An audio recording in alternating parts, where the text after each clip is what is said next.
Hello everyone, this video is not sponsored. I bought this Lumibricks Medieval Castle Banquet Hall set for $153 on Amazon. The full suggested retail price is $170 US, but you should always be able to get it on discount either with a sale or a discount code. This has 3,232 pieces, or 3232, and the base is not completely rectangular. Right now I am powering the lights. Of course, it's Lumibricks, so it has lights with an external USB power pack, but it does come with a AA battery pack that actually fits inside of the build here. This does also open up.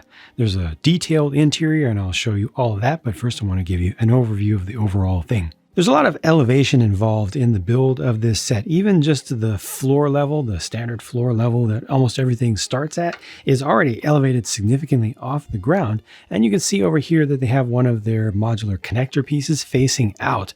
That is a clear hint, not subtle at all, that they will be adding more sets that will directly connect to this, and that's an electrical connection that will allow you to run multiple of them off of a single power source. These gold elements here that look extra shiny are coated, they're painted. This is a printed stained glass window here, which is a UV print, and then these are UV printed as well, and I've just got them turned around so the ink side is on the other side. And again, all of this opens up. This is actually a pad print here, so you're going to see an increasing number of pad prints in Lumibricks sets coming up, which is really nice to see because that's more expensive to do. Typically, it's more of a high-end and higher quality finish you get there.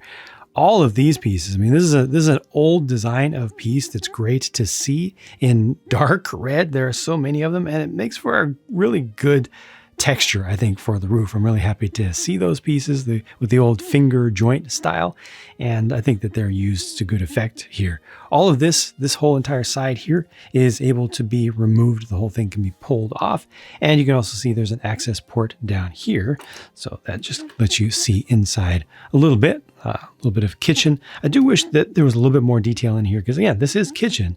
So this is like stove and sink space. It's kind of mixing metaphors a little bit depending upon what era you expect this to be in. But yeah, food prep with not a whole lot of food involved there. I think it would have been nice to have just a few more pieces down there. You know, probably wouldn't have cost them too much.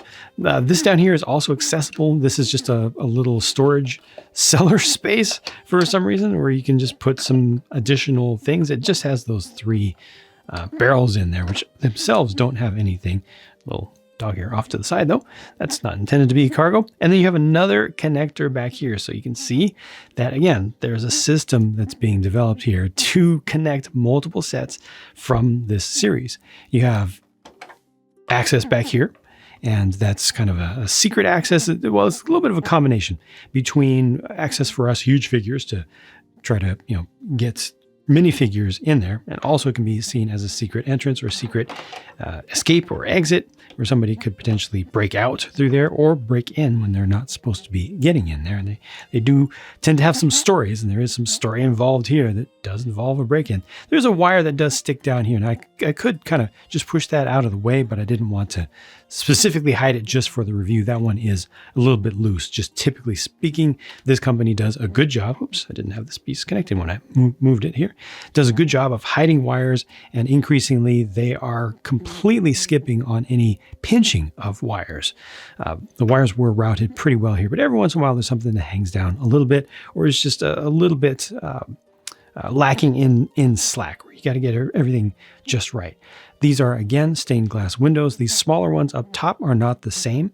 So there's a left and a right. So they, kind of did a little bit of extra work there to add more detail than they really needed to. They could have just copied that, with a design that would have simply repeated. And then here you have multiple pieces that are printed over, again, using UV technique. It's kind of like, for folks not familiar with it, UV technique is kind of like using an inkjet printer. It sprays ink onto the surface, and then it just gets cured with ultraviolet light. So it becomes extremely, extremely hard, as opposed to pad printing or tampo printing like these here are done, where it's just flatter, and you can get higher resolution with that, but it takes more money to get set up to do that in the first place. Up here is a fire, and you can see that it's pulsing a little bit. You should be able to see that here, that the LED is pulsing, and that's the exact same effect that the torches out front have. Unfortunately, they don't pulse in the most realistic way. I hope that in the future they will use a better circuit, a more interesting circuit, not one that's too crazy ridiculous, but just one that's more realistic. A little bit of simulated randomness to the fading, the slow fading, with just a little bit of flickering as well would be awesome to have more of a realistic look. But the color here is absolutely beautiful.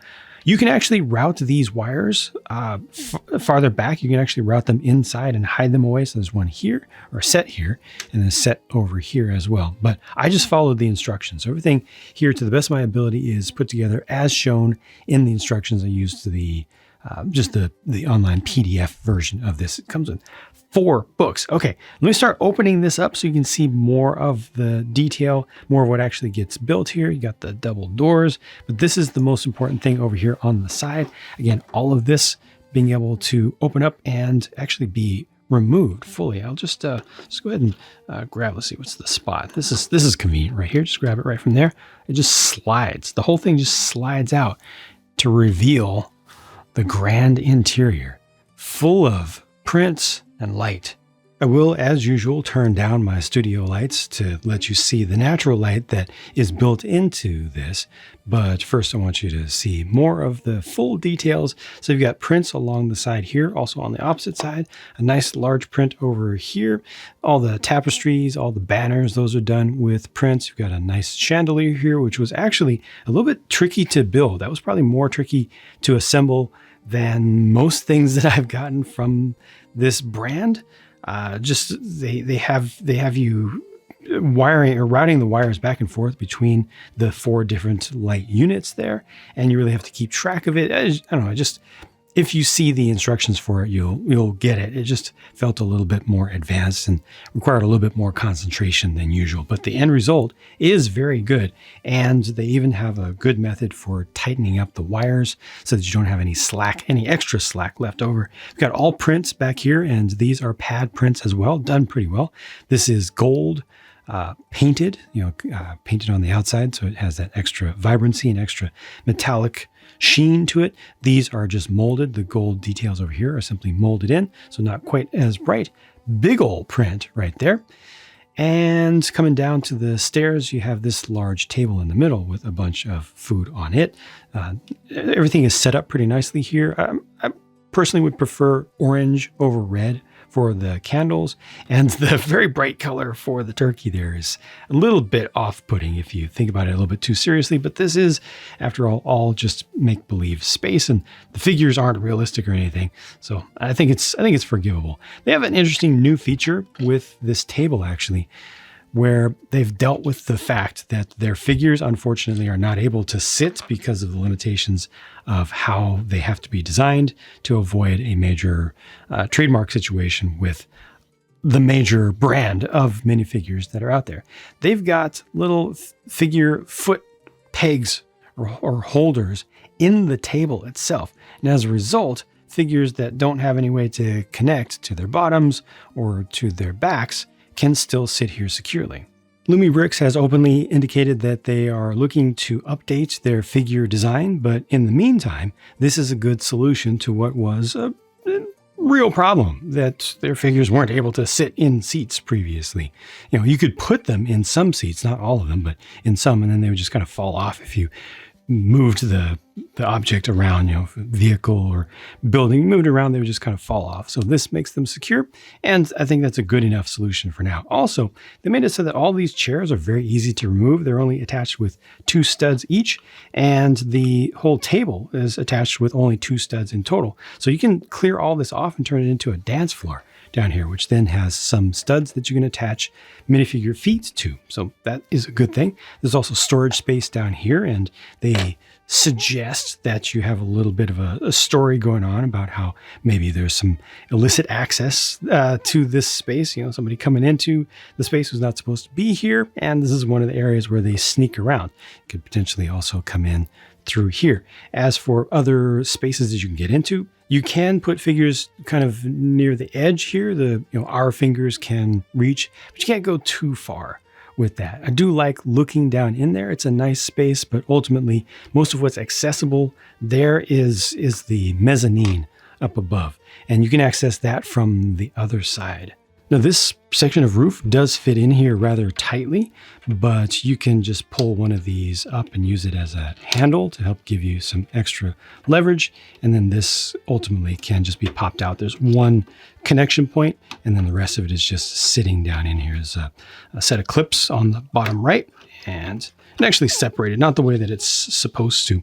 There are a couple of black pieces over here that was supposed to be popped out. I don't think that this is intentionally part of the suggestion for how to play with this or how to set it up. But for your initial setup of putting figures in places, this is much more convenient than trying to come in completely from the side. At least you can have a couple fingers coming in from the top and then a couple coming in from over here as well to help place figures on the studs, because they do give you some studs for placement of feet along there, which is nice to see. Could be a few more, but you don't want to have too many, just as long as there are some.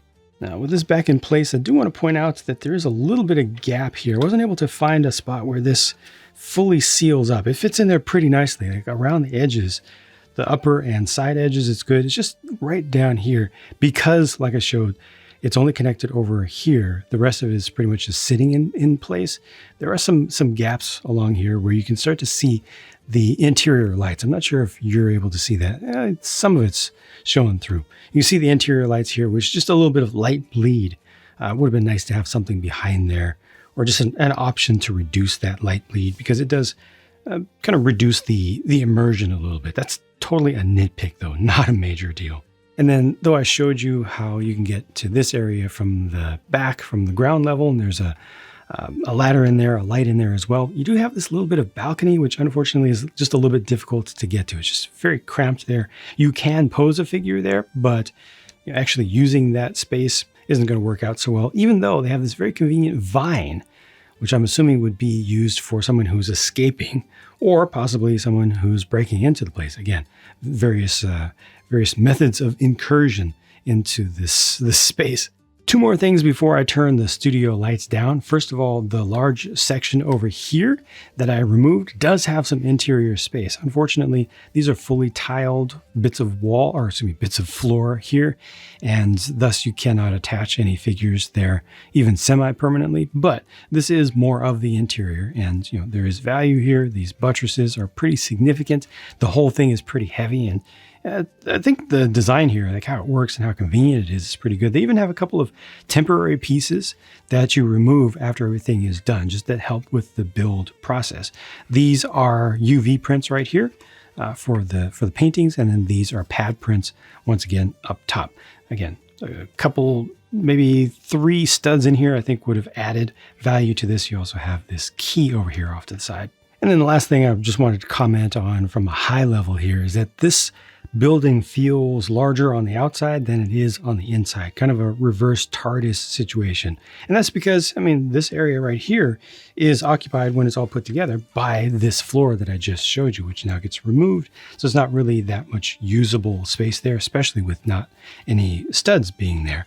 So what we can actually access, we as human huge figures, is ultimately right in here, coming up to this upper balcony, which thankfully does have studs, the mezzanine back here, which has a couple studs but are a little bit more difficult to get to, and then you've got the suggestion of the basement, although the basement is not tall enough to actually have figures standing in there. They can be sitting, or you can use them temporarily while other things are removed for access. But then finally, over on this side, you do have the kitchen, and thankfully that is a fully studded area. At least the part that comes out is studded, so you can have people in there, and they can be stood up, and then that can be closed up with them in there. The overall form factor, though, is similar, though not identical, to 1.5 base plates. It's in the range of 48 studs long, 32 studs deep. I didn't measure it exactly, but I came pretty close. It's in that general range, although obviously it's not rectangular at all,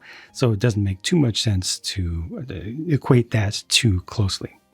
Here's what the interior looks like with most of the lights in the room turned off, just one small tungsten light off to our right. And hopefully you can see there's a nice warm glow. It's a little bit cooler of a light actually underneath the mezzanine and actually on top of it as well. The chandelier glows very, very tungsten. It's like well underneath 3000 Kelvin with all of the parts that are used there, especially with all the gold and everything. But it gets just a slightly cooler color as you go farther away from there. But as you can see, it is well illuminated.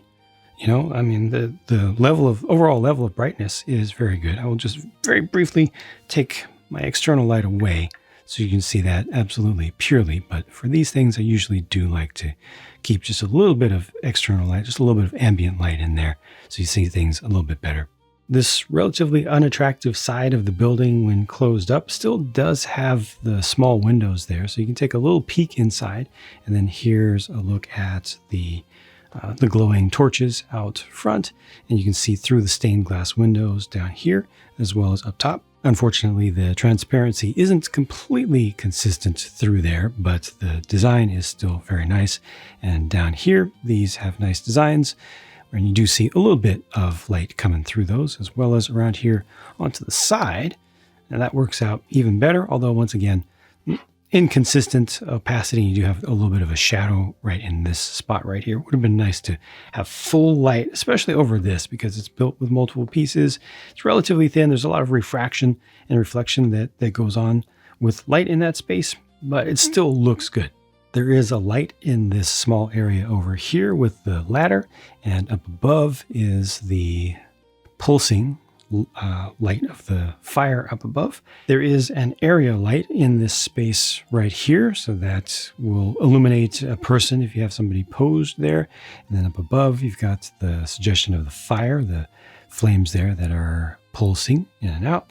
And you have this balcony over here, which is fully open and lets you see light inside of it. If I open this down here, you also see just a little bit of light through there, not a whole lot. Essentially, the kitchen itself does not have dedicated lighting, does not have any individual lights just installed for it. So you're just seeing light come through from the main hall space. Again, in this video, I've been using an external USB power bank as usual, just for my own personal convenience, but they do include in this set their standard 3 AA battery holder, which has a USB-A out as well as an on-off switch. And that is intended to be conveniently just plugged away right in there, like a old gaming cartridge slot. And when you have it actually connected with a USB-A, it's easier to pull it out. So it's nice that hides in there. It's not sticking out on the outside of the building, but when you do use that, you're still going to have the USB-A connection itself sticking out. So it's not going to be flush.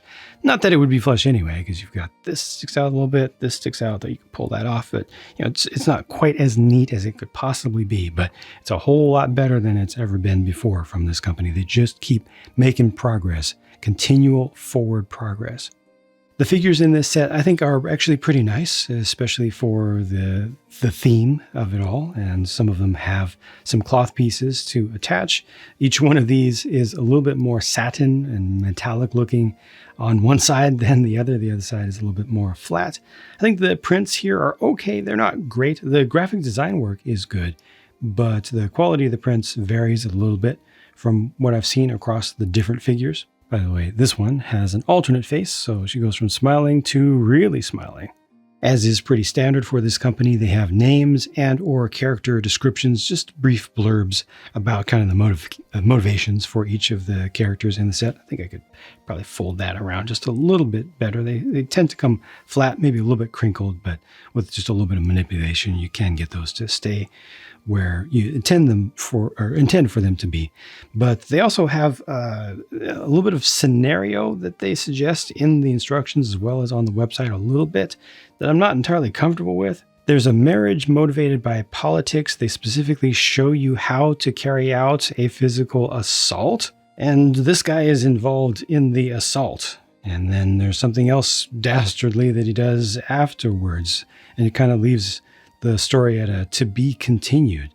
I think that the play patterns and the stories that Lumibricks suggests are perfectly valid and things that kids would come up with, even though parents would not be happy with it. But I think that because parents would not be happy with it, Lumibricks should just kind of stay away from some of that stuff and stay a little bit more safe with their fantasy and their role-playing suggestions. Again, I paid $153 US for this. Standard retail price is $170 US, but you should be able to get it cheaper than that. There are a lot of ways to get discounts for products from this company legitimately. And that's for 3,232 pieces. This thing is large, even though it is a little bit limited in the interior relative to its exterior space. I still think it's magnificent. Still look forward to seeing more things being added to this system. Still think that the value looks very, very good on paper and in person. I definitely continue to see their improvements, their moves forward in quality. They're doing more pad prints. They're doing more prints than they need to, like things like that. Like having two different prints for these opposed small window panes, completely unnecessary, just going above and beyond. Some of the figures having alternate faces that go with some stories that they develop. Like, these folks are really being passionate about their work. They want to win on merit, and it could not be more clear to me. As someone who has a background in product development and someone who has watched various companies go through various phases of their existence, just kind of looking at the rest of the market, it feels like there's just so much care that's being put into the products and the overall services from this company here across the board, all that they do. It's very impressive so far. Could that change eventually? Sure, absolutely. But as far as what I've seen up to this point, I'm very impressed, and I'm happy to give them my money. I'm happy to support them. I'm happy to bring interest and visibility to their products. And I appreciate those of y'all who like their stuff and end up using one of my affiliate links down in the video description, because ultimately that is a major, major help to me in allowing me to continue to run this channel and to continue to bring you more and more sets. Because even just Lumibricks themselves, they are coming out with so many sets. So many of them are so big like this, and they're doing it so quickly. It's hard to keep up. And even though their stuff is inexpensive, it still adds up a lot, as do your contributions with the folks who have supported me on Patreon, the channel members, Twitch subscribers, and also folks using the affiliate link. So thank you very much for your support, for your help. And I hope that I am doing a good job for you. If there's anything I can do better, please do let me know. Anything within actual reason, not anything ridiculous. But I will continue to always self-critique and try to, just give you good information, good entertainment, maybe, and good overall experience. Bye for now.